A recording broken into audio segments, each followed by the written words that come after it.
Thank you very much, everyone, for joining us this afternoon again. This is the second edition of our bi-monthly webinar this year alone. Through this series of our CIDEL bi-monthly seminar, we bring in renowned experts, leaders, pace setters within the area of digital construction, as well as sustainable built environment in general. For those who attended our previous edition, you remember that we brought in a leader within the area of digital twin in construction and the built environment. So in this edition, we have the honor of bringing in who I will refer to as leader of leaders in this area, and that is in the person of Sam Stacey. So Sam is a graduate from University of Cambridge. He is currently at the CEO of Stacey X International, which is a consultancy company, as the chief executive. Many of us will also be aware of the digital transforming construction challenge, which was led by Sam between 2018 and 2022. This is a UKRI-wide initiative, a challenge through which the UK government spends uh, about 170 million in research and development grants that was awarded to various organizations to transform the construction industry. This was also matched with another 250 million pounds by the industry. So we have the honor of having the speaker who led this transformation in the global construction industry. I'm not just going to say in the UK, because UK is a pace setter for many other countries. And what we started here has taken another shape in other countries, and it has led to transformation of construction industry. We used to say, or we still say that construction industry is one of the least digitalized. And I think with the transforming construction agenda, which was led by Sam, things has changed significantly over the years, and many things are being done within the construction industry. So today, Sam will be sharing insight into this groundbreaking initiative and how it was delivered, how it is going to be influencing the landscape within the construction industry currently, presently, as well as the future opportunity that are here with the transforming construction agenda. So I'll be handing over to Sam to lead us in the discussion this afternoon. If you have any question, please put it in the chat. My colleague Liz is going to be monitoring the chat, and she'll be reading out your question later on in the process after Sam might have finished his talk on this. So Sam, over to you. Thank you very much again for joining us this afternoon. We are here to learn from your wealth of experience. Thank you very much. Thank you, Saeed, and welcome everybody. Good afternoon.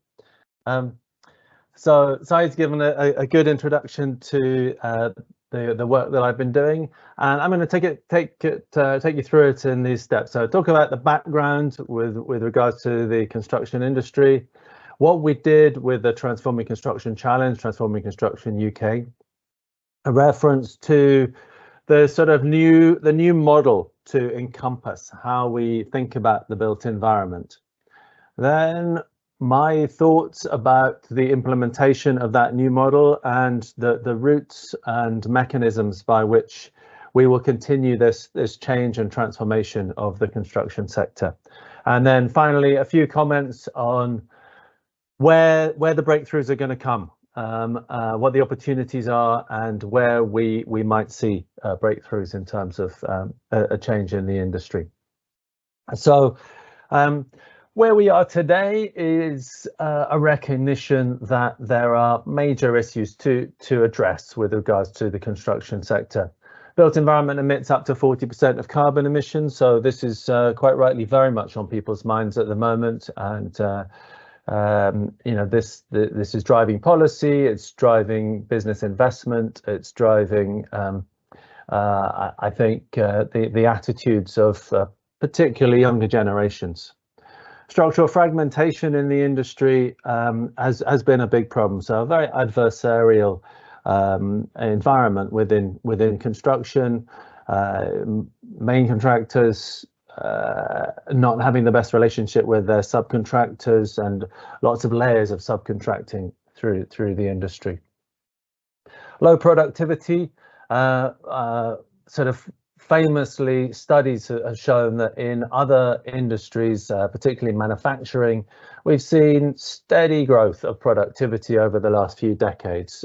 So that the output per man hour has increased massively over the last few decades. Construction seems to have more or less not moved for several decades, and yet there is enormous opportunity, as I'll explain, to improve productivity in construction. Labour shortages. So on the one hand, not enough people are coming into the construction sector, so for jobs in construction. So you've got an aging workforce, and we have this situation where not only do we have to keep building at a steady pace, new buildings, buildings, infrastructure, all these things, but the requirement to decarbonize the existing building stock is rising up the agenda. The energy performance of the existing buildings is not good enough, lots of carbon emissions, and that's going to require extra labor as well. Low project predictability. So the industry has been plagued by problems with budget and timing. HS2 has got a lot of headlines around this, sadly. I would say the press probably make it even worse than it is. I mean, Crossrail, for example, has been a very successful, very impressive UK project, and now I think millions of people are riding the Crossrail trains very happily, but the press gave it a lot of trouble around being somewhat over budget and over program. And quality issues have been a problem with the industry. I've got this evocative picture of the Grenfell Tower here, which is extreme end of the spectrum, let's say, or a tragic example. But the way that the industry has traditionally operated, I'm afraid, has given rise to a lot of quality problems, and that's something that we need to address.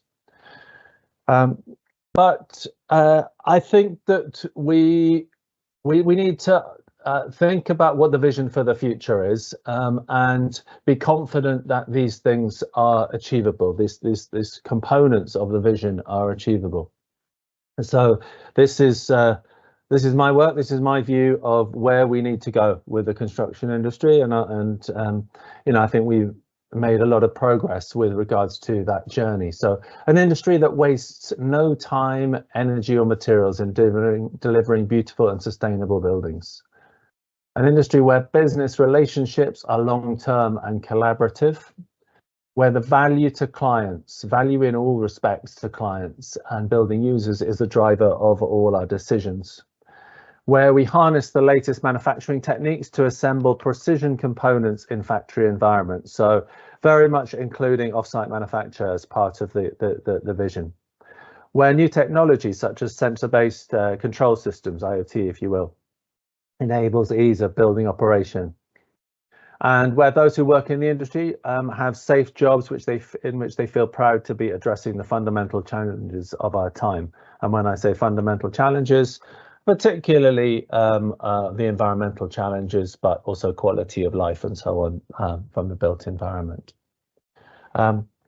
So my work over the last few years, so very specifically with regards to leading the Transforming Construction Challenge, but also with my work as Innovation Director at Skanska, has led to the conclusions that there is enormous potential to improve the performance of the industry.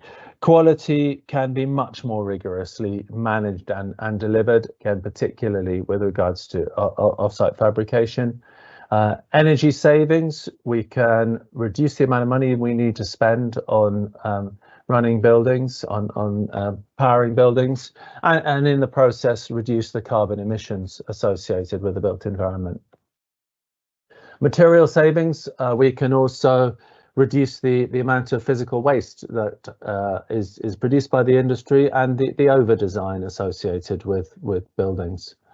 And in terms of labour saving, huge opportunities for doing more with less, with fewer man hours. So just to go into a little bit more detail on this, it's the manufacturing approach that really is going to shift the dial in terms of quality in construction.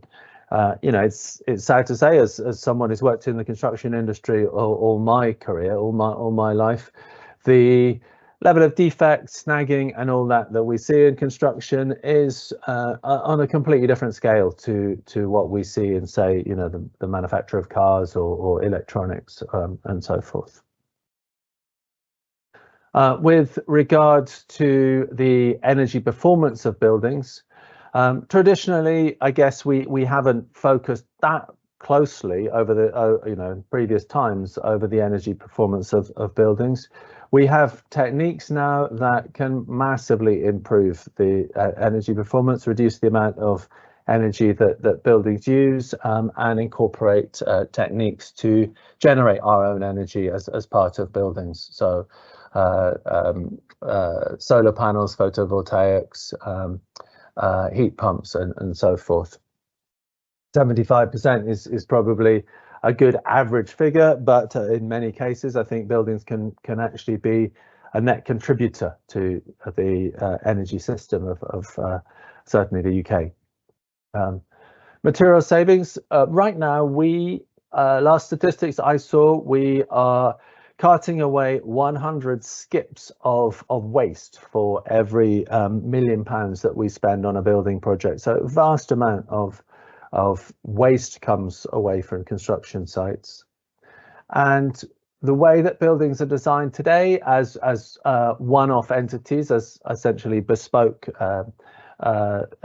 products, tends to mean that we over-design a lot of elements in the building, structurally in particular. And shifting to this more standardized manufacturing approach will reduce the materials that we need to use in buildings. Possibly also worth saying at this point, we can also shift to lower embodied carbon approaches for buildings, so increasing the use of timber in construction, taking a better approach to the concrete and that we use in buildings, so lower carbon concrete, and labour savings. So again, when you're working on site, it's very difficult to do much in terms of improving productivity of labour. Once you're in a factory environment, my experience has been at the very basic level. If you shift construction activities into a factory environment, you'll double productivity. You'll get twice as much output out of every person hour worked. Then you start to introduce lean techniques, automation. You can go, you know, 4 times as productive. I've seen statistics where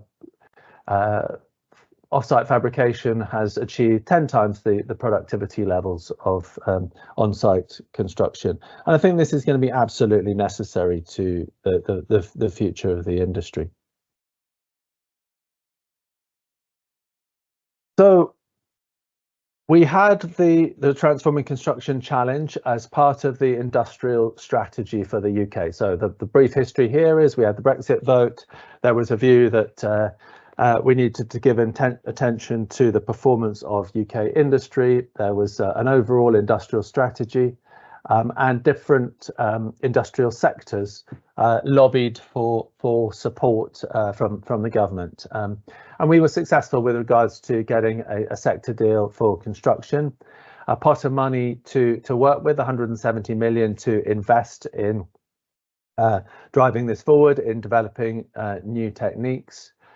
250 million was committed by the industry as match funding to this programme, and I'm pleased to say that the industry more than delivered on its side of the bargain. So at the last count, I think the industry had contributed about 400 million in match funding to these techniques. It was a 4-year funding programme, so four-year program 2018, as Sahid mentioned, 2018 to 2022, but with the idea that the program would embed long-term change within the industry. And I would say at this stage, it absolutely has done that. Nonetheless, I would definitely advise and advocate for a follow-on program, so a kind of transforming construction part 2. I think the return on investment, the benefits to society, the benefits in terms of cost saving for the government when they're procuring schools, hospitals and so forth would absolutely justify a second phase of the Transforming Construction Challenge. And what I'm hearing from sort of politicians at the moment is there's a good chance that we're going to see that. Obviously, all the polls are showing that we're likely to get a Labour government next, and I think industrial strategy is definitely being talked about by the opposition in government at the moment. So with the Transforming Construction Challenge, we sought to lay the foundations for radical change within the industry. Get away from this idea that value equals the cheapest possible buildings and come up with a much more balanced approach to recognizing the value of built assets, whether that's government buildings, as in schools and hospitals and so forth, or private sector buildings, and defining the platform approach. So providing the tools and the theory to apply modern methods of construction, off-site fabrication, standardization across the industry, and develop a really substantial portfolio of platform or standardized methods for the industry, very much leaning towards the digital, using the efficiencies of digital techniques, and we've currently published 96 case studies covering the whole project life cycle, covering all types of buildings from homes right the way through to, linear infrastructure, tunnels and railway lines and so forth.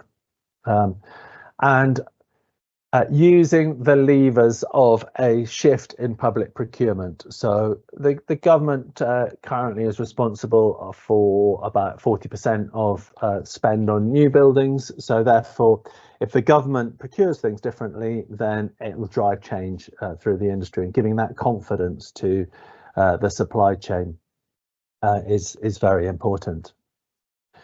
So just to say a little bit more about these sort of key foundations, these key approaches. So one of the key outputs was the value toolkit, a series of integrated activities supported by tools, resources and guidance to drive better outcomes from each investment in the built environment. So produced value refers to the financial dimension, and that relates not just to the capital cost of building the building, but designing and delivering a building which is going to be cost effective to run. So thinking in terms of the whole life cycle cost of the building.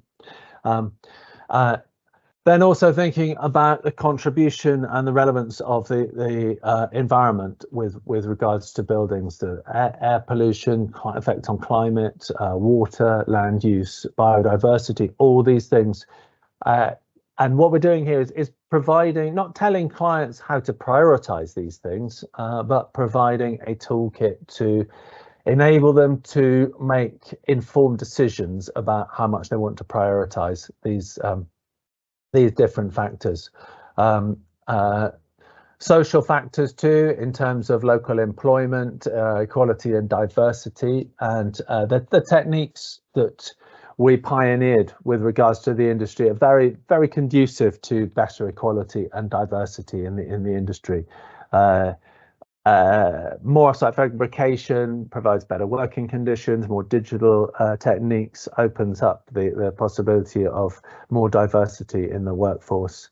To a large extent, building things in factories or constructing things in factories reduces the amount of travel that people have to, workers in the industry have to undertake. And also thinking about the human dimension, valuable skills, healthy environments to work in, and secure employment. So all these things now being considered by the government when they're procuring buildings. So very much uptake by the public sector, but also I'm seeing a lot of evidence of these considerations being applied in the private sector as well. The product platform approach. So this is this slide refers to the product platform approach to buildings, very much taking inspiration from, say, the automotive sector, standardizing the kit of parts for buildings as much as possible, and thinking in terms of being able to optimize all the parts of a building in such a way that different suppliers can provide, whatever it is, the different elements, the floor plates, the cladding, the structural elements, and so forth, but standardizing the interfaces between these elements. So trying as much as possible to have open systems to maximize competition and innovation with regards to the different parts of buildings, but standardizing the interfaces so that it all fits together. So imagine a box of Lego where the supply chain is free to come up with the best possible pieces of Lego, but always knowing that those pieces are going to fit with other pieces. And as I mentioned, we've got 96 published case studies covering all types of buildings, covering all parts of the building life cycle. Lots of digital techniques, lots of techniques that contribute to the sustainability of buildings in there. So just a couple of examples of this. Active building technology was a big part of the program. So demonstrating to everybody how to make best use of the technology that already exists in terms of sustainability of buildings, the different types of solar panels, the heat pumps, ground source and air source heat pumps, battery storage of power within buildings, other forms of energy storage, and testing it out in a number of case studies for buildings.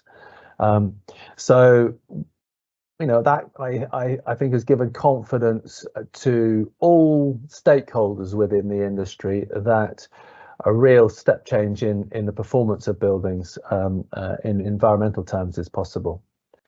And we piloted and demonstrated the product platform approach to buildings in many different ways. Lots of housing projects using this approach, and this is an example of a big office block in South London that used this approach and achieved some great results in terms of improvements against benchmark projects in the industry. While saying also that this is, relatively speaking, a prototype of these techniques. So to have achieved these gains with, as it were, the first iteration of this approach, I think is particularly impressive, and I'm particularly proud of that. So that brings us to where do we go from here? As I say, that program, Transforming Construction, completed in 2022. And we all need to think about the future. We're a couple of years on from that now. So green optimization of existing buildings is a massive challenge. As you see here, up to 400 million buildings across the UK, EU and US will need to have their energy performance upgraded by 2050. That represents a vast amount of work and therefore a vast amount of business opportunity.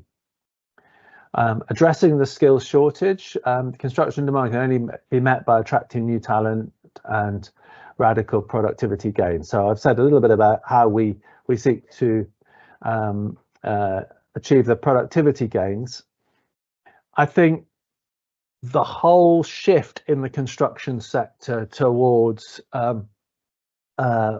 more digital techniques, the sort of things I've talked about, the attention to sustainability, ought at least to provide the situation where we're going to attract more people into the industry for well-paid jobs and meaningful jobs where people feel that they're contributing to creating a better world for us all. Profitable new business models.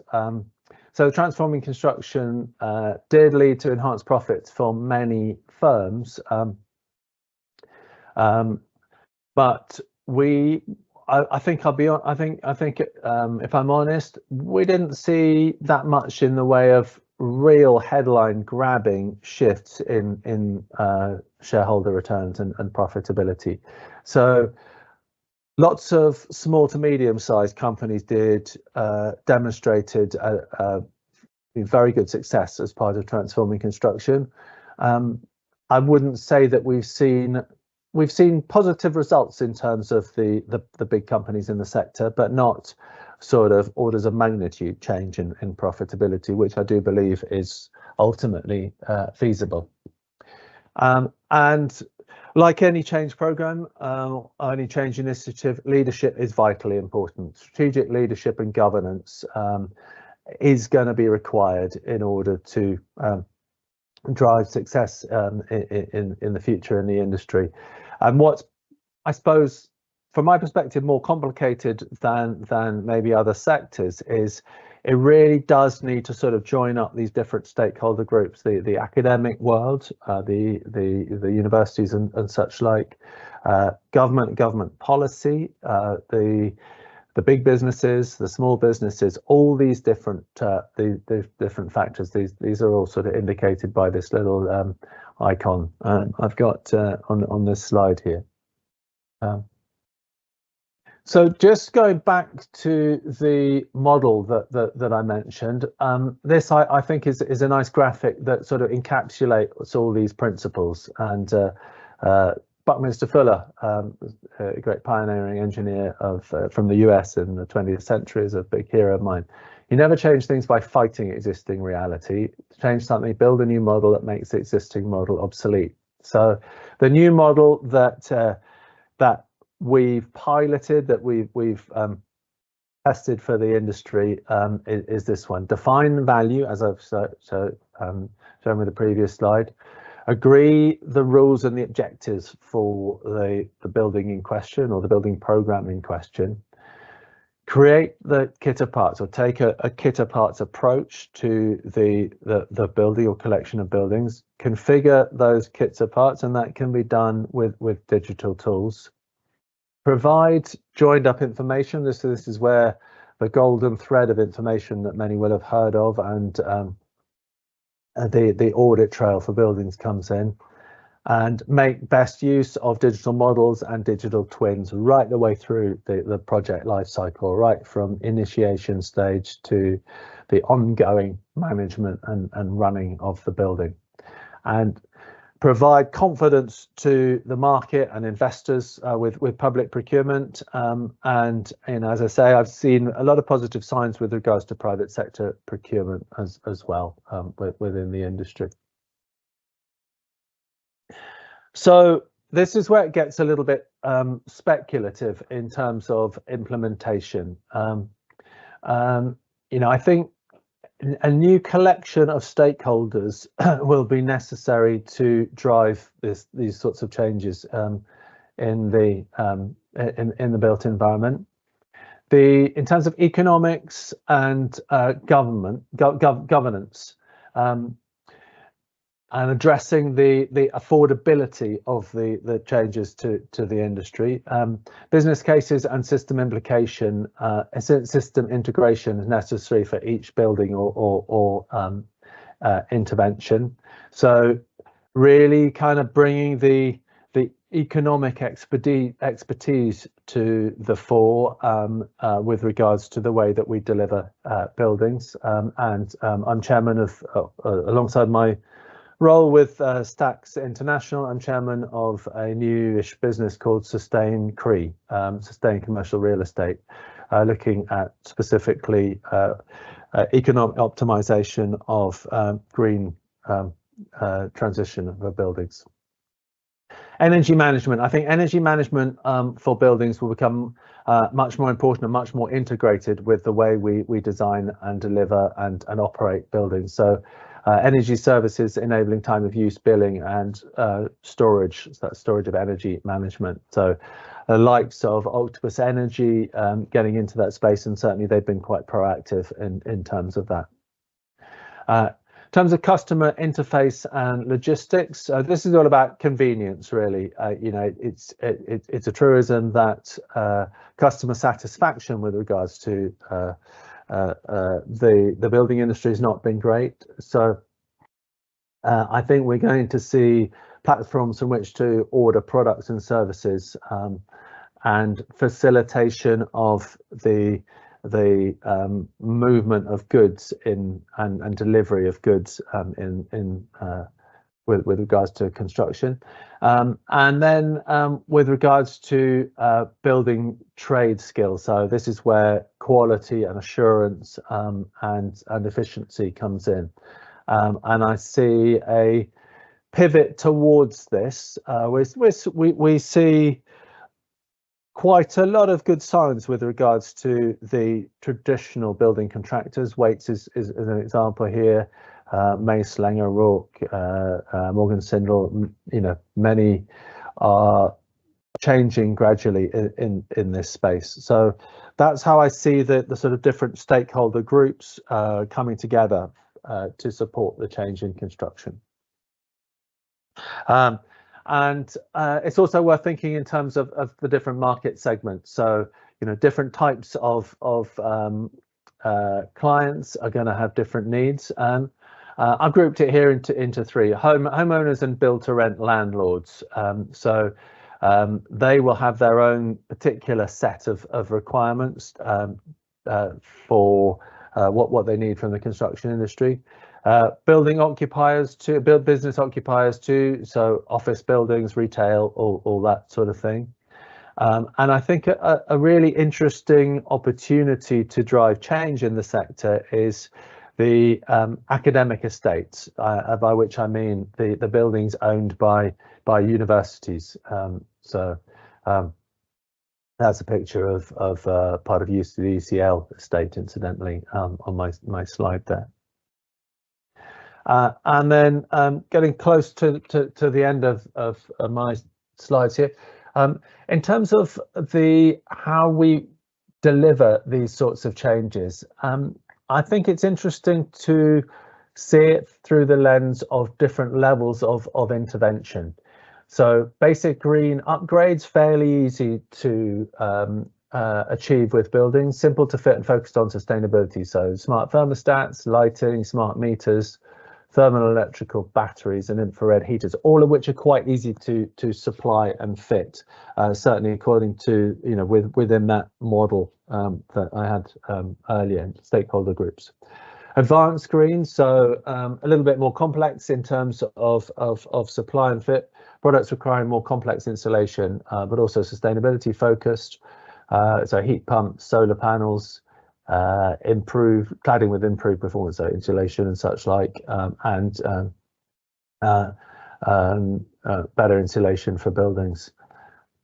Full upgrades of buildings, so more substantial upgrades, kind of overall facelifts for buildings, new kitchens and bathrooms and this sort of thing, very much drawing on the off-site fabrication supply side with regards to this.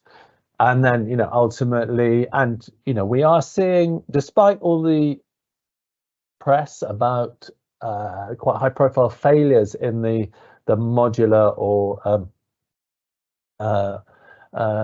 factory built building domain, we are seeing overall a steady increase in the amount of buildings that are constructed in factories. So that's how I see the business landscape shaping up over the next few years and decades. The change will be driven to a large extent by the preparedness of people to invest in new techniques and invest in businesses that are driving this change. But this is really to demonstrate that there is enormous economic opportunity in with regards to all this. Building contractors are typically made very low margins. So the top 10 constructors you see here, it's a couple of years ago I did this analysis, but the market cap came to 125 billion for the top 10 global construction companies against a revenue of 228 billion. Tesla, massive obviously disruptor in the automotive sector, has achieved a significantly bigger market cap than all those top 10 constructors put together against a much smaller revenue. So, you know, this is really just to show that if we get the formula right, if businesses get the formula right, if the industry gets the formula right, the commercial opportunities are really spectacular. And I hope that it'll be the UK that wins the race in terms of implementing these techniques and really benefiting from these opportunities.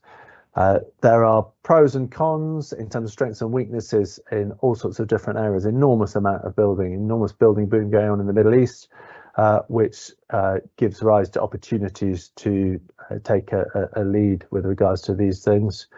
USA is always, very entrepreneurial and never to be underestimated in terms of entrepreneurial capacity, and many other regions too have the opportunity to change. So that's the end of my presentation, and I'd be very happy to answer any questions and get into discussion. Yeah, thank you very much, Sam. I hope everyone has enjoyed the discussion as much as I do. This was a groundbreaking initiative that was led by Sam, and it has made significant change in our construction industry. So without wasting much of our time, I'm sure people will have a lot of questions to ask. I will hand over to Liz, who will be able to lead us on the question and answer. I should be reading out the question for you to be able to answer. Thank you very much, Sam.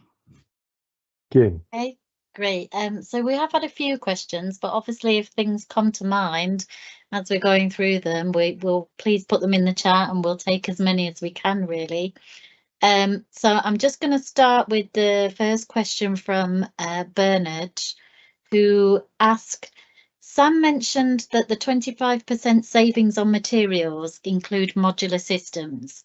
If you are to consider the modular supply chain, whilst the savings might be positive in construction, how was waste accounted for in the modular firms?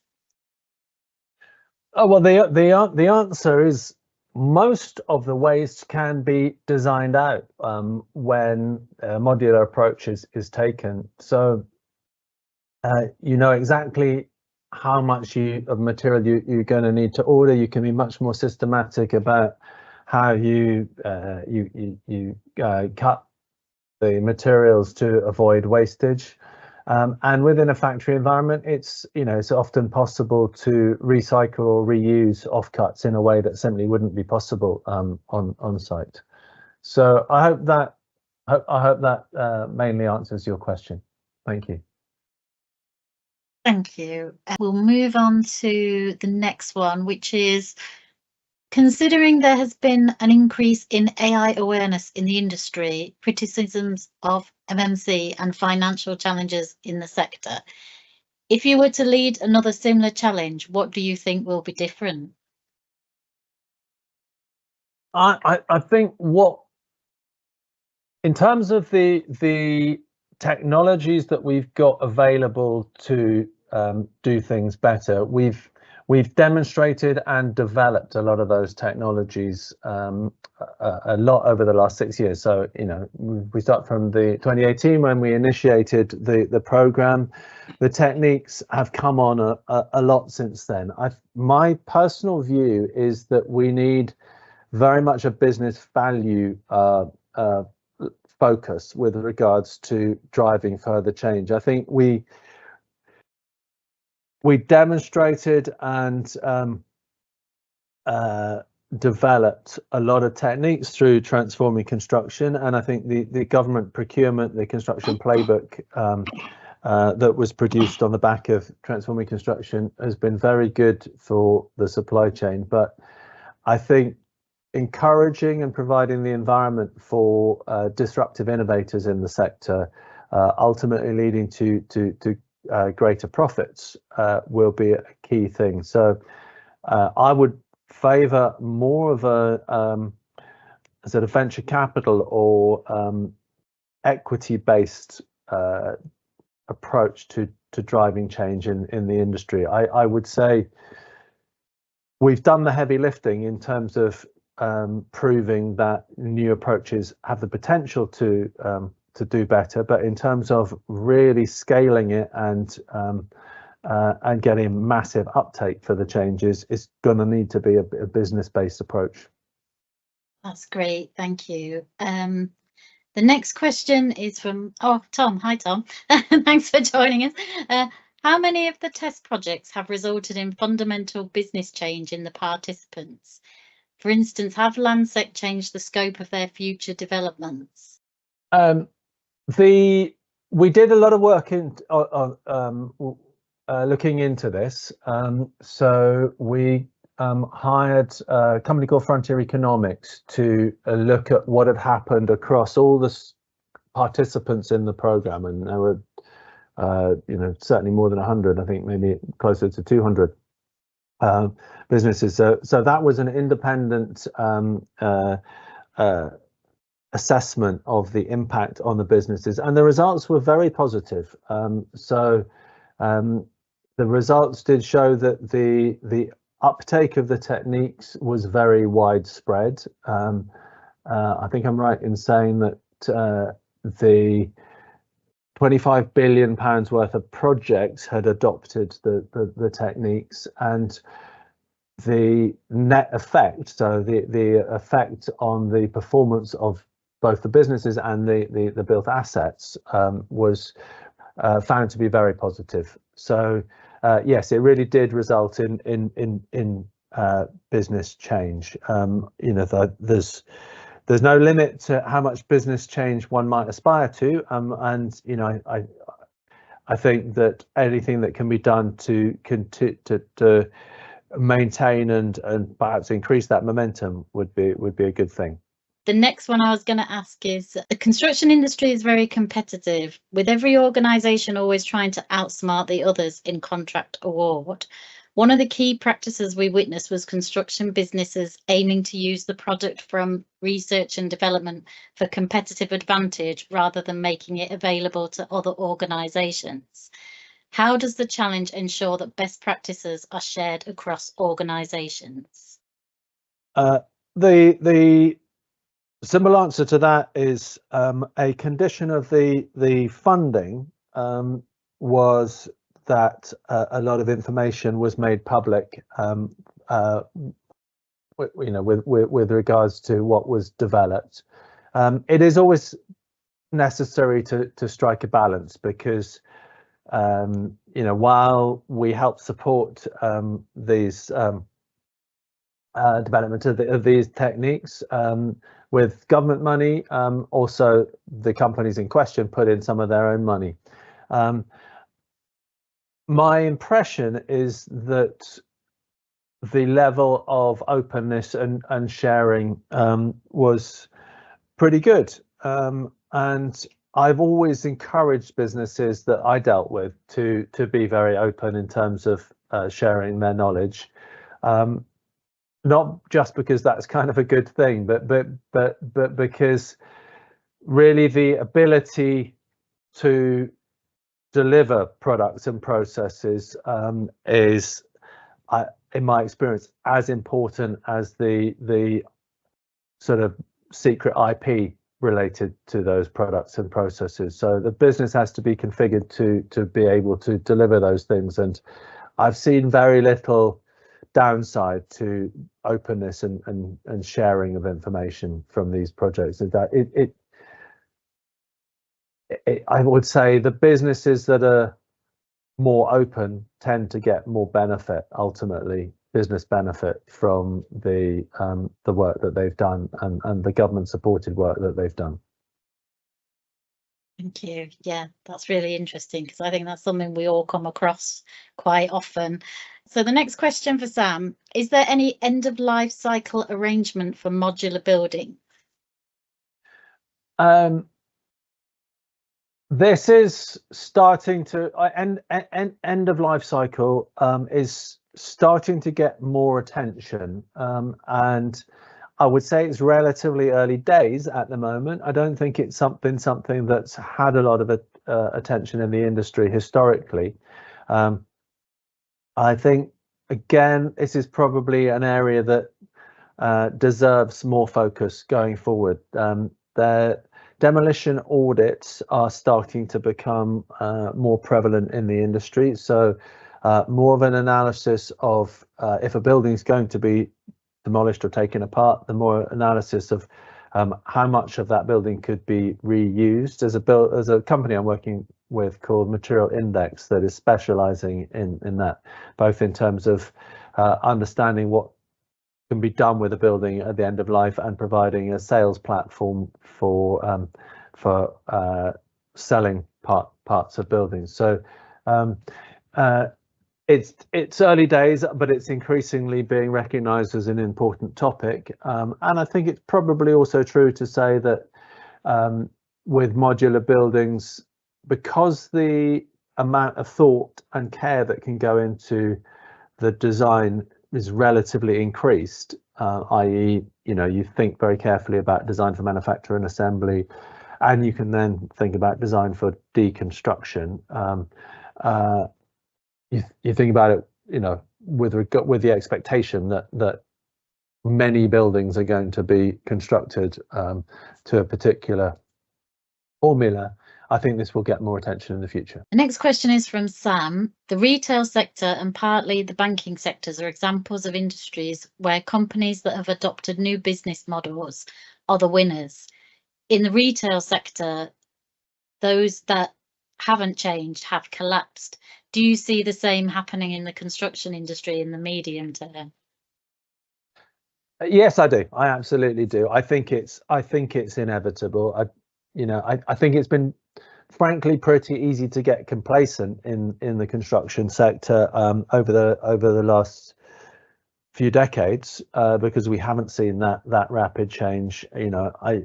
As you see from the presentation I've just given, I'm convinced that change is coming. I've articulated how I think that change is going to manifest itself, and that will mean that some companies become radically better at satisfying customers than the existing companies in the construction industry, and therefore companies that don't change will suffer very much. They will collapse. So yeah, I think that's part of the equation. And overall, I don't see that as a bad thing, in the sense that I think the benefits for both us as citizens will be substantial. We'll get a better built environment that we're happier to live in and is better in terms of sustainability.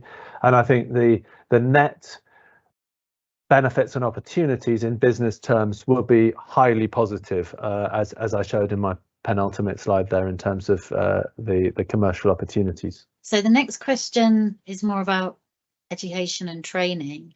So it's from Robin, and he asks, to what extent would better education and training at site level improve productivity and reduce the performance gap? Yeah, I have a possibly unpopular view here that we should very much focus on education and training in the new skill sets that are going to be required for the industry of the future. So that's where I think the I think that's what really matters. Clearly, the level of skill of the people in traditional trades is always going to make a difference, and quite frankly, I don't think we're going to be putting bricklayers and plumbers and carpenters out of work anytime soon. I think there's going to be more than enough work to go around. But in terms of the change that I really want to help drive, it's with regards to the new techniques rather than sort of site level skills. Next question from Tom. Can construction frameworks be used as a vehicle to further bring about change to the industry? Absolutely. I think certainly the government has a responsibility to use the levers that it's got to drive change. So frameworks for building schools, hospitals, prisons, all that sort of thing. And I think inevitably we're going to see more influence from frameworks in the private sector too. Possibly worth commenting there that developing and implementing, managing frameworks requires, again, a new set of skills or a different set of skills, and the government needs to put enough resource and attention into that, without naming any names of organizations and so forth, departments. My perception is that the ability, the resources to develop and implement frameworks are insufficient at the moment in terms of government, and they're missing an opportunity there. We have Tom again. Thanks for all the questions. If modular and manufacturing is such a no-brainer, why are so many modular builders failing? Do these companies just have unworkable business models, or is a modular future just a pipe dream?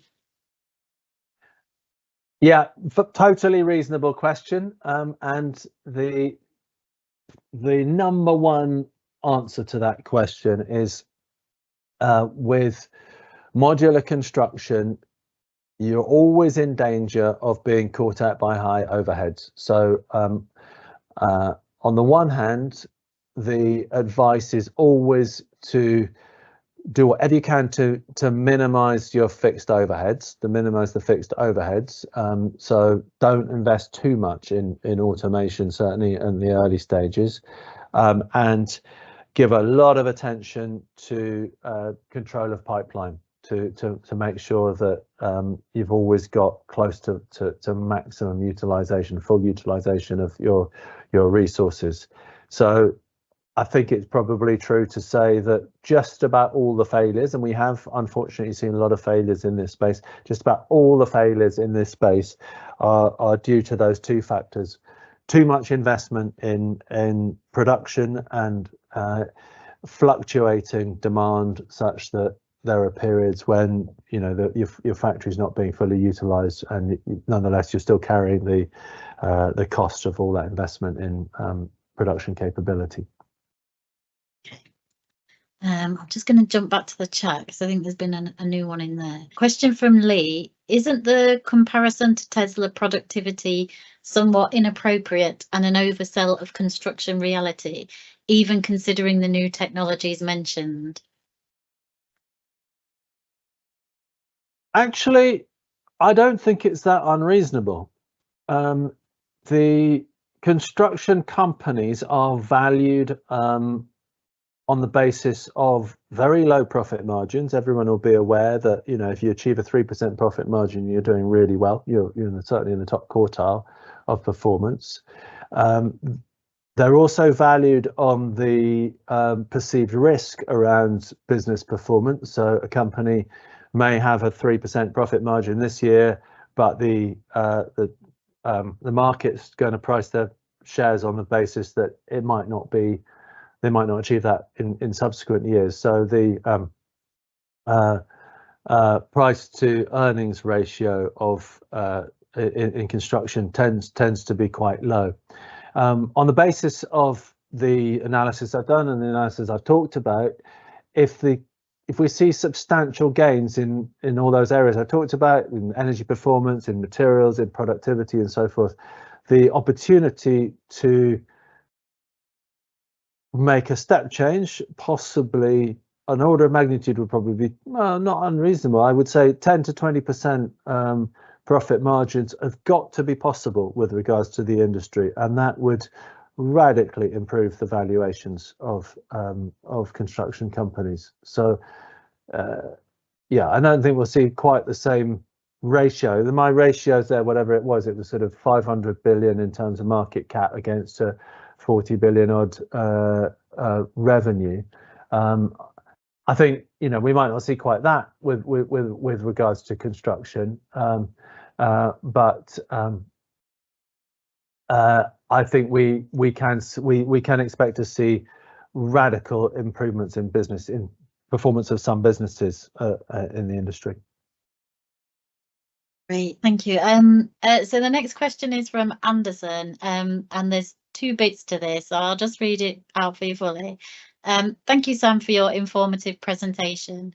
During your webinar, you mentioned the absence of attention-grabbing news regarding profitability boosts arising from the 2018 to 2022 initiative. Could this have a negative impact on construction industry buy-in? In your opinion, do you believe that there are compelling use cases demonstrating that these initiatives are indeed enhancing the financial performance of construction organisations? It's an interesting question. I mean, it's generally not in the interest of businesses to shout too much about their profits, and certainly, you know, if you're a modular constructor, for example, I think it would be distinctly unwise to trumpet how profitable you are, because, you know, your customers are going to be demanding discounts and so forth. So it's not really if we're going to hear about it, it's not going to be so much the companies themselves that are going to publicize their successes. It's going to be the press that publicize the successes. I think probably mostly the stories haven't been eye-catching enough to make the national press, and, you know, that's regrettable, let's say.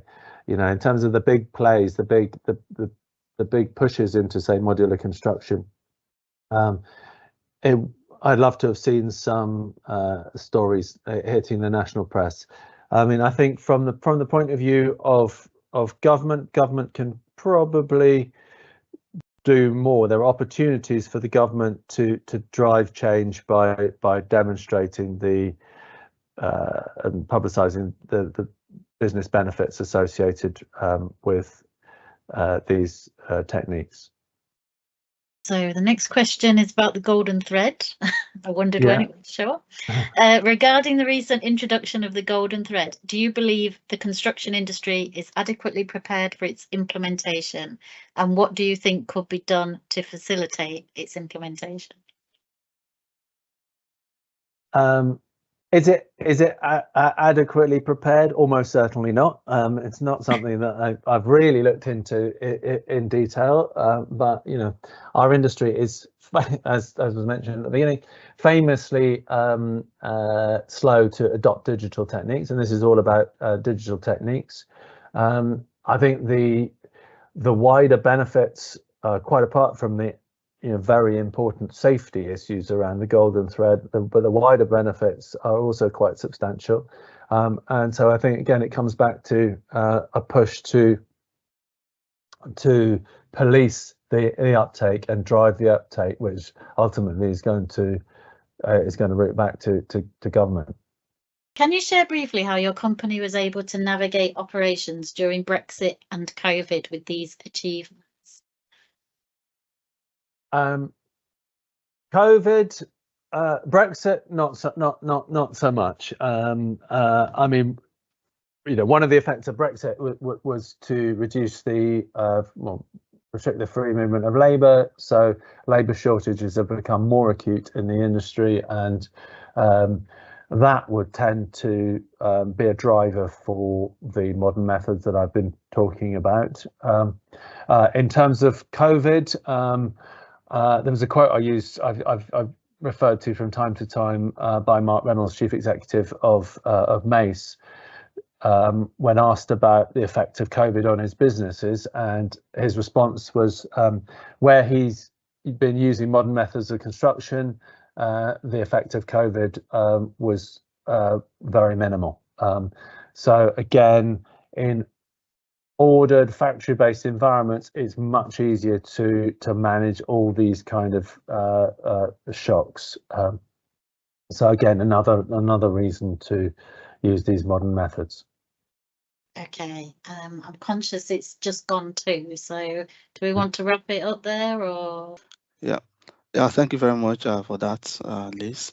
So, and thank you very much to Sam as well. So I will bring in my colleague Adi, who is our course director for construction management, to give a vote of thank and then end it. But before then, I would like to read out one of the posts that Tom put in about the Hateful 10, which is another event that is being organized here for people that would like to attend. Is about the Hateful 10 things that are affecting modern method of construction.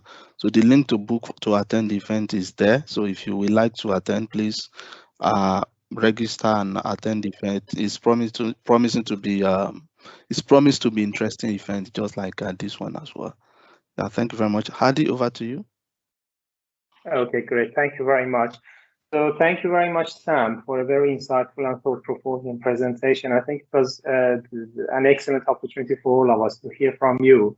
I would like to personally thank you for all you've done and all you're doing currently in terms of improving the construction industry. I would also like to thank the CIDEL, the whole group, especially Fahid, for facilitating these presentations, which are very much needed for a better collaboration between academia and industry. And I would like to thank all the audience, please, for the patience with us for the last 1 hour and for the very good questions. This is just to remind you that the next bi-monthly presentation will be in May, and you will all be informed of that one. But again, on the last note, thank you very much, Sam, for an excellent presentation, and it was great to have you on board. Thank you very much, everyone. Real pleasure. Thanks, everybody. Thank you. Yeah. Thank you very much, Sam. Thank you. Thank you for your time, everybody. Thank you very much. Thank you. Sam.